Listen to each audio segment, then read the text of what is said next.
Praise the lord. ఈరోజు దేవుని వాగ్దానం సంఖ్యాకాండ 22 అధ్యాయం 17వ వచనం.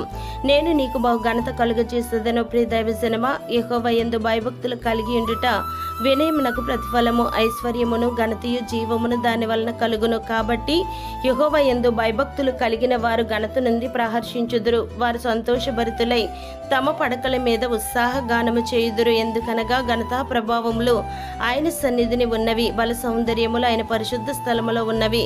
మన దేవుడైన యెహోవా కృపయు ఘనతయు అనుగ్రహించును. యథార్థంగా ప్రవర్తించు వారికి ఆయన ఏ మేలును చేయక మానరు గనుక నీవు నీ దేవుని యందు భయభక్తులు కలిగి నీ దేవుని ఎదుట యథార్థమైన ప్రవర్తనతో నీ దేవుని నీవు అనుసరించుచున్నందుకు నీవు ఘనతను ఇమ్మని అడగకపోయినను ఆయన బహు ఘనతను నీకు ఇచ్చుచున్నారు. తాను సృజించిన సమస్త జనముల కంటే నీకు కీర్తి ఘనత పేరు కలుగునట్లు ఆయనే నిన్ను హెచ్చించును.